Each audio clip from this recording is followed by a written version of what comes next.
ಕಂಡುದನೆ ಕಂಡು ಗುರುಪಾದವ ಹಿಡಿದಲ್ಲಿ ಕಾಣದ ಕಾಣಬಹುದು ಗುಹೇಶ್ವರ. ಕಂಡುದದ ಕಂಡು ಗುರುಪಾದವ ಹಿಡಿದಲ್ಲಿ ಕಾಣದ ಕಾಣಬಹುದು ಗುಹೇಶ್ವರ. ಓಂ ಶ್ರೀ ಗುರು ಬಸವಲಿಂಗಾಯ ನಮಃ. ಬಸವಾದಿ ಶಿವಶರಣರನ್ನ ಎನ್ನ ಮನೋಮಂದಿರದಲ್ಲಿ ಪ್ರಾರ್ಥಿಸುತ್ತಾ ವೇದಿಕೆ ಮೇಲೆ ಆಸೀನರಾಗಿರ್ತಕ್ಕಂಥ ಪರಮ ಪೂಜ್ಯ ಶ್ರೀಗಳಲ್ಲಿ, ಎಲ್ಲ ಹಿರಿಯ ಅನುಭಾವಿಗಳಲ್ಲಿ ತಮ್ಮಲ್ಲಿಯೂ ಭಕ್ತಿಯ ಶರಣಾರ್ಥಿಗಳು. ಆತ್ಮೀಯ ಶರಣ ಬಂಧುಗಳೇ, ತಮಗೆಲ್ಲ ತಿಳಿದಿರುವ ಹಾಗೆ ಶ್ರೀ ಗುರು ಬಸವ ಮಹಾಮನೆಯ ಈ ಒಂದು ಪ್ರಾಂಗಣದಲ್ಲಿ ನಡೀತಾ ಇರುವುದು ಇವತ್ತಿನ 192ನೆಯ ಮಾಸಿಕ ಶಿವಾನುಭವ ಗೋಷ್ಠಿ. ತಮಗೆಲ್ಲ ಗೊತ್ತಿರುವ ಹಾಗೆ ಪ್ರತಿ ಅಮಾವಾಸ್ಯೆಯಂದು ಒಂದು ಶಿವಾನುಭವ ಗೋಷ್ಠಿಯನ್ನು ಪೂಜ್ಯರು ನೆರವೇರಿಸಿಕೊಂಡು ಬರ್ತಾ ಇದ್ದಾರೆ. ಅದರಂತೆ ಪ್ರತಿ ಅಮಾವಾಸ್ಯೆಯಂದು ಬಸವಾದಿ ಶರಣರ ಒಬ್ಬ ಶರಣರ ಅಥವಾ ಒಬ್ಬ ಶರಣೆಯ ಸ್ಮರಣೋತ್ಸವ ಕಾರ್ಯಕ್ರಮವನ್ನು ಸಹಿತ ನಡೆಸ್ಕೊಂಡು ಬರ್ತಾ ಇದ್ದಾರೆ. ತಮಗೆಲ್ಲ ಗೊತ್ತಿರುವ ಹಾಗೆ ಉಗಾದಿ ಪಾಡ್ಯ ಅದು ಅಲ್ಲಮ ಪ್ರಭುದೇವರ ಒಂದು ಜಯಂತಿ, ಅಲ್ಲಮ ಪ್ರಭುದೇವರ ಒಂದು ಸ್ಮರಣೋತ್ಸವ ಅಂತಕ್ಕಂಥದ್ದು ತಮಗೆಲ್ಲ ತಿಳಿದಿರುವ ಹಾಗೆ ಇವತ್ತಿನ ಈ ಒಂದು ಶುಭ ದಿನದಲ್ಲಿ ಪರಮ ಪೂಜ್ಯರ ಒಂದು ಸಾನ್ನಿಧ್ಯದಲ್ಲಿ ಶೂನ್ಯ ಪೀಠಾಧ್ಯಕ್ಷ ಮಾಯಾವಿದುರ ಮಾಯಾ ಕೋಲಾಹಲ ಶ್ರೀಮದ್ ಅಲ್ಲಮ ಪ್ರಭುದೇವರ ಒಂದು ಸ್ಮರಣೋತ್ಸವ ಕಾರ್ಯಕ್ರಮವನ್ನು ಇವತ್ತು ಹಮ್ಮಿಕೊಳ್ಳಲಾಗಿದೆ. ಅದರಂತೆ 18ನೆಯ ಸಂಚಾರಿ ಶಿವಾನುಭವ ಮತ್ತು ಪಾದಯಾತ್ರೆ ಕಾರ್ಯಕ್ರಮದ ಬಗ್ಗೆ ಪೂಜ್ಯರು ತಮಗೆ ವಿವರವಾಗಿ ಅದರ ಬಗ್ಗೆ ಹೇಳ್ತಾರೆ ಮತ್ತು ಪತ್ರಿಕೆಗಳಲ್ಲಿ ಅದಿದೆ. ಅಂದರೆ ಪ್ರತಿ ವರ್ಷ ಏಪ್ರಿಲ್ ಅಥವಾ ಮೇ ತಿಂಗಳಲ್ಲಿ ಪರಮ ಪೂಜ್ಯರು ನೂರಾರು ಭಕ್ತರನ್ನು ಕರೆದುಕೊಂಡು ಶ್ರೀ ಗುರು ಬಸವ ಮಹಾಮನೆಯಿಂದ ಸುಕ್ಷೇತ್ರ ಉಳಿವಿಯವರೆಗೆ ಪಾದಯಾತ್ರೆಯನ್ನು ಮಾಡ್ತಾ ಇದ್ದಾರೆ. ಈಗ ಮುಂದೆ ಏಪ್ರಿಲ್ 4ರಂದು ಪ್ರಾರಂಭ ಆಗ್ತಕ್ಕಂಥ ಪಾದಯಾತ್ರೆ 18ನೆಯ ಸಂಚಾರಿ ಶಿವಾನುಭವ ಪಾದಯಾತ್ರೆ. ಬರೀ ಪಾದಯಾತ್ರೆಯನ್ನು ಮಾಡುವುದಿಲ್ಲ, ಅಲ್ಲಲ್ಲಿ ಹಳ್ಳಿಯಾಳ ಇರ್ಬೋದು, ಮಾವಿನಕೊಪ್ಪ ಇರ್ಬೋದು, ದಾಂಡೇಲಿ ಇರ್ಬೋದು, ಅಲ್ಲಿ ಶಿವಪುರ ಇರ್ಬೋದು, ಇಲ್ಲೆಲ್ಲ ಶಿವಾನುಭವ ತತ್ವವನ್ನು ಭಕ್ತರಿಗೆ ಅಲ್ಲಿದ್ದಂಥ ಎಲ್ಲರಿಗೂ ನೀಡುವಂಥ ಒಂದು ಕಾರ್ಯಕ್ರಮ. ಇದು ಒಂದು ವಿಶಿಷ್ಟವಾಗಿರ್ತಕ್ಕಂಥ ಕಾರ್ಯಕ್ರಮ. ಆ ಕಾರ್ಯಕ್ರಮದ ಬಗ್ಗೆ ಪೂಜ್ಯರು ತಮಗೆ ಹೇಳ್ತಾ ಇದ್ದಾರೆ. ಈ ಒಂದು 192ನೆಯ ಶಿವಾನುಭವ ಮಾಸಿಕ ಶಿವಾನುಭವ ಗೋಷ್ಠಿ ಹಾಗೂ ಶೂನ್ಯ ಪೀಠದೊಡೆಯ ಅಲ್ಲಮ ಪ್ರಭುದೇವರ ಒಂದು ಸ್ಮರಣೋತ್ಸವ ಕಾರ್ಯಕ್ರಮದ ಈ ಒಂದು ಕಾರ್ಯಕ್ರಮದ ದಿವ್ಯ ಸಾನ್ನಿಧ್ಯವನ್ನು ವಹಿಸಿರ್ತಕ್ಕಂಥ ಪರಮ ಪೂಜ್ಯ ಬಸವಾನಂದ ಮಹಾಸ್ವಾಮಿಗಳು, ಖ್ಯಾತ ನಿಸರ್ಗ ತಜ್ಞರು, ಪ್ರವಚನ ಪ್ರವೀಣರು, ಜನಮಾನಸದಲ್ಲಿರತಕ್ಕಂಥ ಮಾನಸಿಕ ಮತ್ತು ಅವರ ದೈಹಿಕ ನ್ಯೂನತೆಗಳನ್ನು ನಿಸರ್ಗ ಚಿಕಿತ್ಸೆಯ ಮೂಲಕ ತಮ್ಮ ಪ್ರವಚನಗಳ ಮೂಲಕ ಶಮನ ಮಾಡತಕ್ಕಂಥ ಬಹುದೊಡ್ಡ ಒಂದು ಖ್ಯಾತ ನಿಸರ್ಗ ತಜ್ಞರು. ಅವ್ರ ಬಗ್ಗೆ ತಮಗೆಲ್ಲ ಗೊತ್ತು. ಏನು ಹೇಳೋದು, ಸೂರ್ಯನನ್ನು ನನಗೆ ಪರಿಚಯ ಮಾಡಿಕೊಡ್ರಿ ಅಂದ್ರೆ ಹೇಗಾಗತ್ತೆ? ಯಾಕಂದರೆ ಪ್ರತಿ ದಿವಸ ಸೂರ್ಯನನ್ನು ನೋಡ್ತಾ ಇದ್ದೇವೆ, ಅವನ ಬೆಳಕಿನಲ್ಲಿ ನಡೆದಾಡ್ತಾ ಇದ್ದೇವೆ, ಅವನ ಬೆಳಕಿನಲ್ಲಿ ಎಲ್ಲ ಕೆಲಸ ಕಾರ್ಯಗಳು ಆಗ್ತಾ ಇದೆ.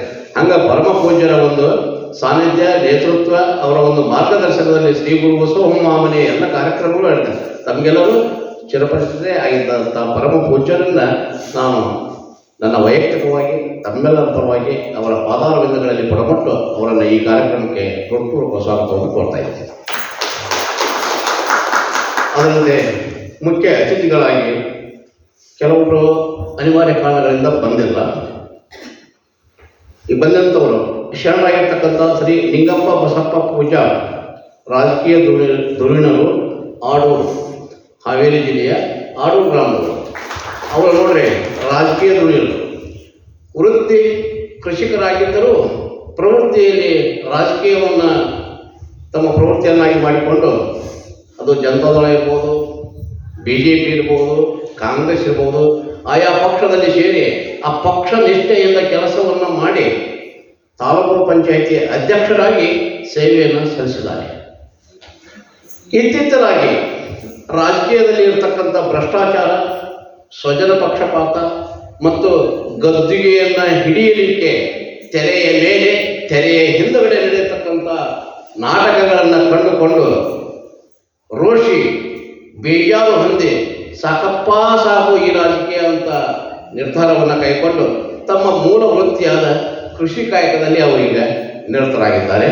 ಅದರಲ್ಲಿಯೂ ನೀವು ಹಾವೇರಿ ತಾಟಿಂದ ತೆಂಗು ಕಂಗು ಬಹಳ ಪ್ರಸಿದ್ಧವಾಗಿರ್ತಕ್ಕಂಥ ಎರಡು ವಾಣಿಜ್ಯ ಬೆಳೆಗಳು. ಒಂದು ತೆಂಗು, ಕಂಗು ಅಂದರೆ ಅಡಿಕೆ.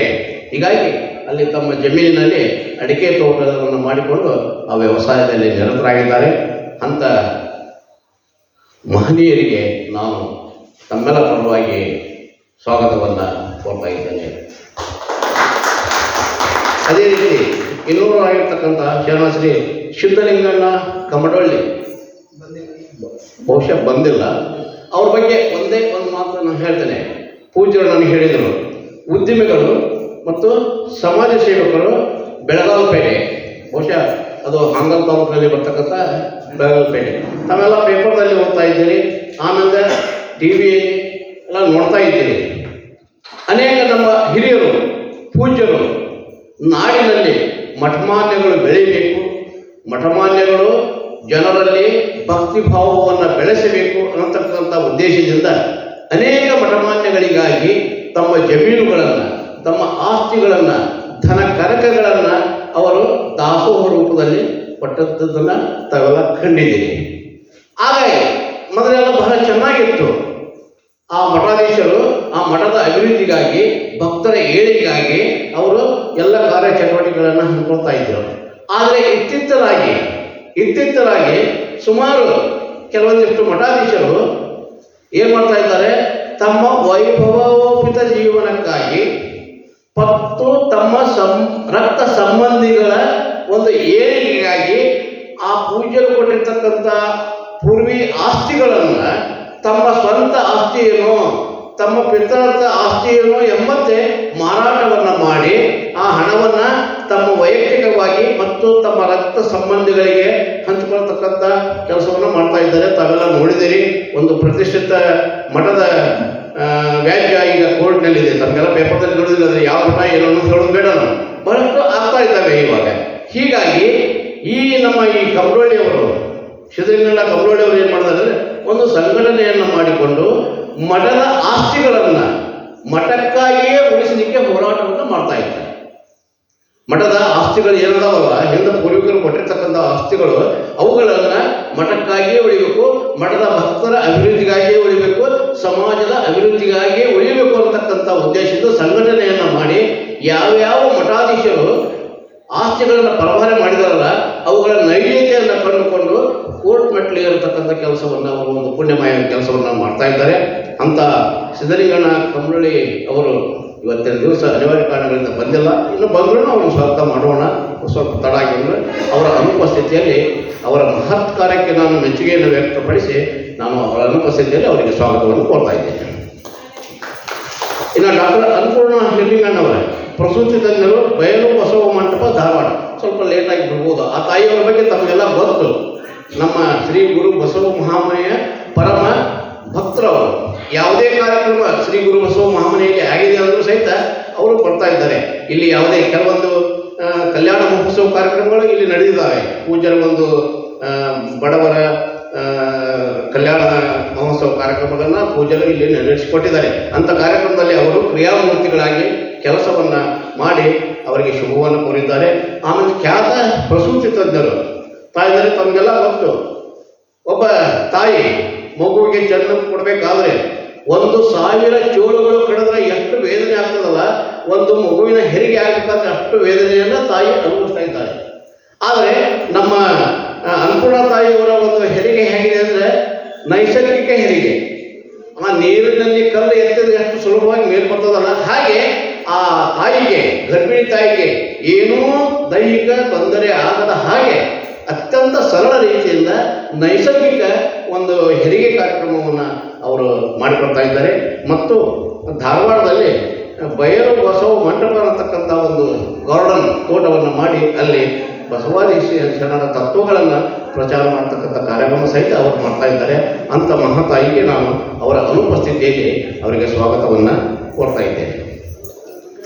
ಇನ್ನು ಇವತ್ತಿನ ಕಾರ್ಯಕ್ರಮದಲ್ಲಿ ಅಲ್ಲಮ ಪ್ರಭುಗಳನ್ನು ಕುರಿತು ವಿಶೇಷ ಉಪನ್ಯಾಸವನ್ನು ನೀಡಲಿಕ್ಕೆ ಆಗಮಿಸಿರ್ತಕ್ಕಂಥ ಡಾಕ್ಟರ್ ಶ್ಯಾಮಸುಂದರ್ ಬಿದರ್ಕುಂದೆ, ನಿವೃತ್ತ ಪ್ರಾಧ್ಯಾಪಕರು, ಹುಬ್ಬಳ್ಳಿ. ಇವರು ಪೂರ್ವಿ ಹುಬ್ಬಳ್ಳಿಯಲ್ಲಿ ಜನನವಾದರು. ಇವರು ಕಲಿತದ್ದು ಪ್ರಾಥಮಿಕ ಶಾಲೆ ಎಲ್ಲಿ ಪ್ರಾರಂಭ ಮಾಡಿದ್ರು ಅಂದರೆ ಅದು ಬಹಳ ಬಹಳ ವಿಶೇಷವಾಗಿರ್ತಕ್ಕಂಥ ಆಲಮಟ್ಟಿಯಲ್ಲಿ ಇರ್ತಕ್ಕಂಥ ಹರ್ಡೇಕರ್ ಮಂಜಪ್ಪನವರ ಆಶ್ರಮ ಶಾಲೆಯಲ್ಲಿ ಅವರು ತಮ್ಮ ಪ್ರಾಥಮಿಕ ಶಿಕ್ಷಣವನ್ನು ಪ್ರಾರಂಭ ಮಾಡಿದರು. ಹೀಗಾಗಿ ಹರ್ಡೇಕರ್ ಮಂಜಪ್ಪನವರ ಪ್ರಭಾವ ಅವರ ಮೇಲೆ ಆಗಿದೆ ಅಂತ ನಮ್ಗೆ ಅನಿಸ್ತಾ ಇದೆ.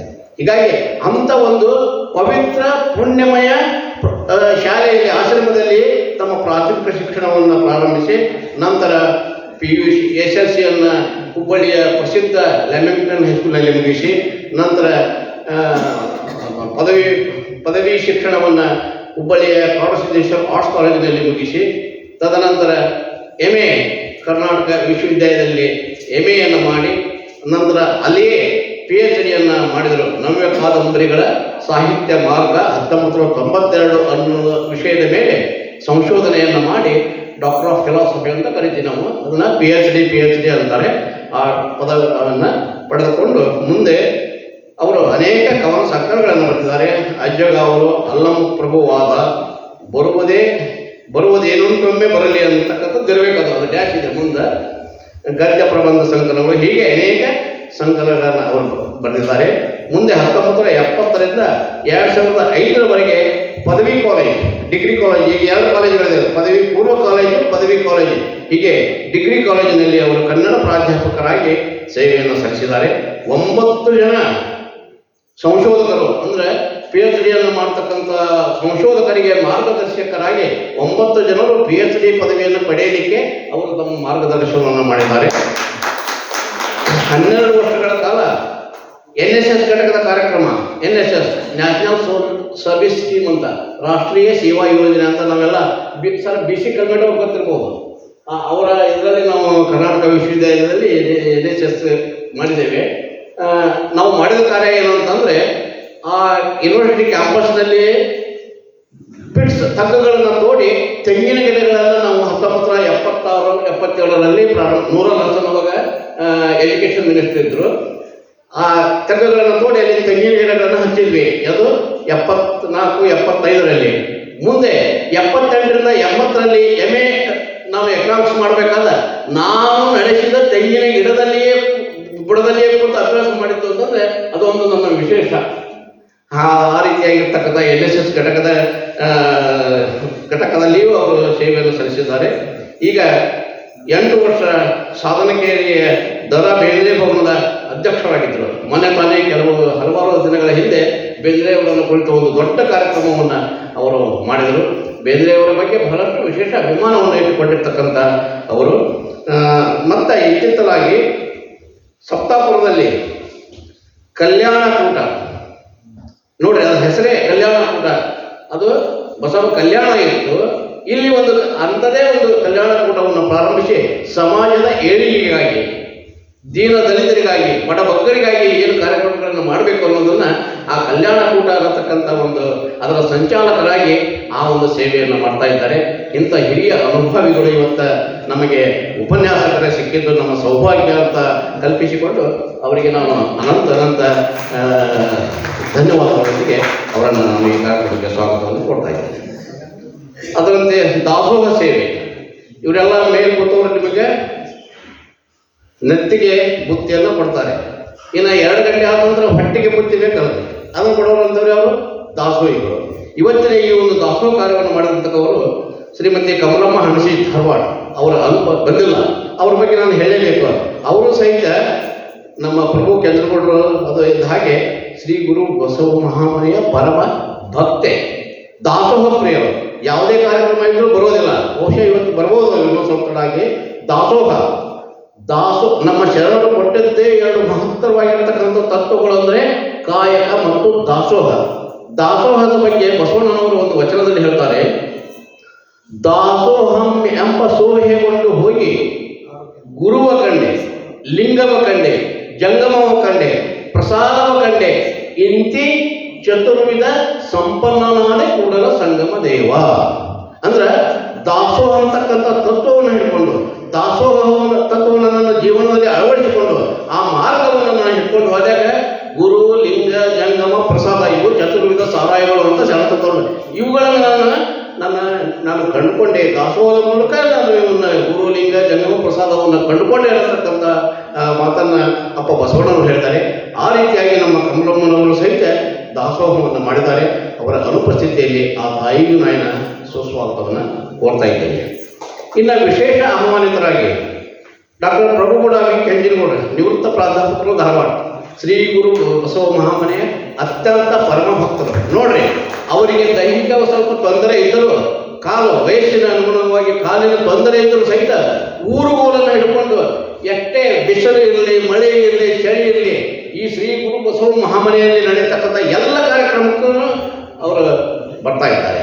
ಅವರು ಕೃಷಿ ವಿಶ್ವವಿದ್ಯಾಲಯದಲ್ಲಿ ಪ್ರಾಧ್ಯಾಪಕರಾಗಿ ಸೇವೆಯನ್ನು ಸಲ್ಲಿಸಿ ಅನೇಕ ಕೃಷಿಯ ಬಗ್ಗೆ ಸಂಶೋಧನೆಗಳನ್ನು ಮಾಡಿ ಒಕ್ಕಲಿಗರಿಗೆ ನಮ್ಮಂಥ ಕೃಷಿಕರಿಗೆ ಬಹಳ ಮಹದುಪಕಾರವನ್ನು ಮಾಡಿರ್ತಕ್ಕಂಥ ವಿಜ್ಞಾನಿಗಳೇ ಅಂತಂದ್ರೂ ತಪ್ಪಾಗಿಲ್ಲ ಅಂಥವರು ಇವತ್ತಿನ ಕಾರ್ಯಕ್ರಮಕ್ಕೆ ವಿಶೇಷ ಅತಿಥಿಗಳಾಗಿ ಆಗಮಿಸಿದ್ದಾರೆ. ಅವರಿಗೆ ನಾನು ಹೃತ್ಪೂರ್ವಕ ಸ್ವಾಗತವನ್ನು ಕೋರ್ತಾ ಇದ್ದೇನೆ. ತದನಂತರ KM ಅಂಗಡಿ, ನಿವೃತ್ತ LIC ವ್ಯವಸ್ಥಾಪಕರು, ಧಾರವಾಡ ಬಂದಿದ್ದಾರೆ. LIC KM ಅಂಗಡಿ ಅವರು, ಇವರು ಸಹಿತ ಒಂದು ಮಠ, ಒಂದು ದಾಸೋಹ ಭವನದ ಒಂದು ಅಡಿಯಲ್ಲಿಯೇ ಬೆಳೆದು ಶಿಕ್ಷಣವನ್ನು ಪಡೆದು LIC ಸಂಯೋಜಕರು, LICಯ ವ್ಯವಸ್ಥಾಪಕರು. ನೋಡ್ರಿ, LIC ಅವರು ಇಷ್ಟು ಬರ್ತಾರಲ್ಲ, ನಿಮಗೆಲ್ಲ ಗೊತ್ತು, LIC ಏಜೆಂಟ್ಗಳು ಅಂತ ಇರ್ತಾರಲ್ಲ, ಅವ್ರು ಬರ್ತಾರ. ಅವ್ರು ಇಷ್ಟು ನಯವಾಗಿ ಇಷ್ಟು ಚಂದ ಮಾತಾಡ್ತಾರ. ನಾನು ನಾಳೆ ಸಾಯ್ತಿದ್ದನಪ್ಪ, ಇವತ್ತು LIC ಮಾಡಿಬಿಡ್ಬೇಕು ಅನ್ನುವಷ್ಟು ಮಾನಸಿಕವಾಗಿ ಅವರನ್ನು ಪರಿವರ್ತನೆ ಮಾಡ್ತಾರೆ.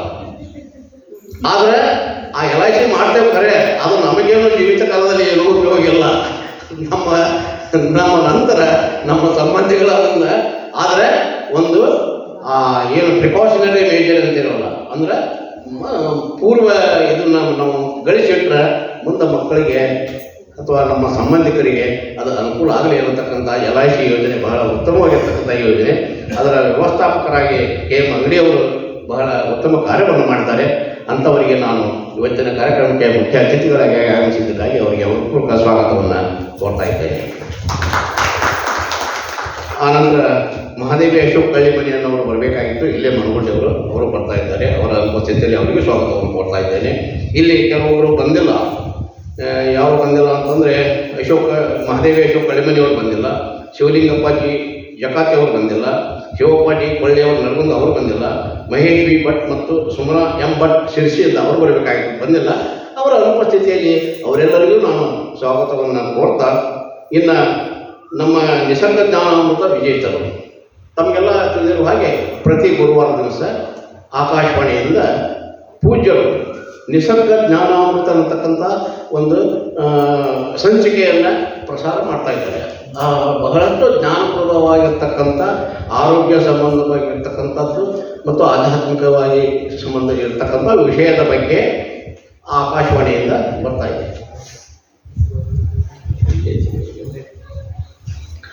ಆಕಾಶವಾಣಿಯಿಂದ ಬರ್ತಾವೆಲ್ಲ ಅದನ್ನು ಕೇಳಿದ್ದೀರಿ. ಪ್ರತಿ ಗುರುವಾರಕ್ಕೊಮ್ಮೆ ಆಕಾಶವಾಣಿ ಗುರುಕುಲದಿಂದ ಅವರೆಲ್ಲ ಪ್ರತಿ ಗುರುವಾರಕ್ಕೊಮ್ಮೆ ಬರ್ತಕ್ಕಂಥ ಕಾರ್ಯಕ್ರಮವನ್ನು ಕೇಳಿಕೊಂಡು, ತದನಂತರ ಪೂಜ್ಯರು ಆ ಒಂದು ಸಂಚಿಕೆಗೆ ಸಂಬಂಧಿಸಿದ ವಿಷಯವನ್ನು ಕುರಿತು ಪ್ರಶ್ನೆಗಳನ್ನು ಕೇಳ್ತಾರೆ. ಆ ಪ್ರಶ್ನೆಗಳಿಗೆ ಪೂಜ್ಯರ ವ್ಯಾಟ್ಸಪ್ ಮುಖಾಂತರವಾಗಲಿ ಅಥವಾ ಪೋಸ್ಟ್ಕಾರ್ಡ್ ಮುಖಾಂತರವಾಗಲಿ ಸರಿಯಾದ ಉತ್ತರವನ್ನು ಬರೆದು ಕಳಿಸಿದಂಥವರನ್ನು ಆಯ್ಕೆ ಮಾಡ್ತಾರೆ. 3 ಜನರನ್ನು. ಇಲ್ಲಿ ಸಂಚಿಕೆ 58, 59, 60 ಮತ್ತು 61 ಹೀಗೆ 4 ಸಂಚಿಕೆಗಳಲ್ಲಿ ಒಂದೊಂದು ಸಂಚಿಕೆಗೆ 3 ಜನರನ್ನು ಅವರು ಆಯ್ಕೆ ಮಾಡ್ತಾರೆ, ವಿಜೇತರನ್ನು. ಅದು ಲಾಟ್ರಿ ಮುಖಾಂತರವಾಗಿ. ನಾನು ಸರಿಯಾಗಿ ಉತ್ತರ ಬರೆದಿದ್ದೆ, ನನಗೆ ಬರಲಿಲ್ಲ ಅಂತ ಯಾರು ತಪ್ಪು ಭಾವಿಸುವಂಥ ವ್ಯವಸ್ಥೆ ಇಲ್ಲ. ಯಾಕಂದರೆ ಬಹಳಷ್ಟು ಮಂದಿ ಕಳಿಸಿದಾಗ ಎಲ್ಲರಿಗೂ ಕೊಡ್ಲಿಕ್ಕೆ ಆಗೋದಿಲ್ಲ. ಲಾಟ್ರಿ ಮುಖಾಂತರವಾಗಿ ಆ 3 ಜನರನ್ನು ಆಯ್ಕೆ ಮಾಡ್ತಾರೆ. ಅಂಥವರು 58, 59, 60, 61ನೇ ಸಂಚಿಕೆಯಲ್ಲಿ ವಿಜೇತರಾಗಿರ್ತಕ್ಕಂಥವ್ರ ಎಲ್ಲ ಹೆಸರನ್ನು ಹಿಂದೆಗಡೆ ನಾವು ಅದನ್ನು ಪ್ರಕಟ ಮಾಡಿ ಅವರಿಗೆ ಗೌರವ ಸನ್ಮಾನವನ್ನು ಮಾಡ್ತಕ್ಕಂಥ ಕೆಲಸ ಇದೆ. ಹಾಗೆ ಬಂದಿರತಕ್ಕಂಥ ಸಂಚಿಕೆಯ ಎಲ್ಲ ವಿಜೇತರಿಗೂ ಸಹಿತ ನಾನು ಹೃತ್ಪೂರ್ವಕ ಸ್ವಾಗತವನ್ನು ಕೊಡ್ತಾ ಇದ್ದೇನೆ. ಅದೇ ರೀತಿ ಬೇರೆ ಬೇರೆ ಗ್ರಾಮಗಳಿಂದ ಪಟ್ಟಣಗಳಿಂದ ಬಂದಿರತಕ್ಕಂಥ ನಿಮ್ಮೆಲ್ಲ ಶರಣ ತಂದೆ ತಾಯಿಗಳಿಗೂ ಸಹಿತ ಈ ಒಂದು ಮಹತ್ವಪೂರ್ಣವಾಗಿರ್ತಕ್ಕಂಥ ಕಾರ್ಯಕ್ರಮಕ್ಕೆ ಸ್ವಾಗತವನ್ನು ಕೊಡ್ತಾ ಇದ್ದೇನೆ. ಎಲ್ಲರಿಗೂ ಶರಣಾರ್ಥಿಗಳು.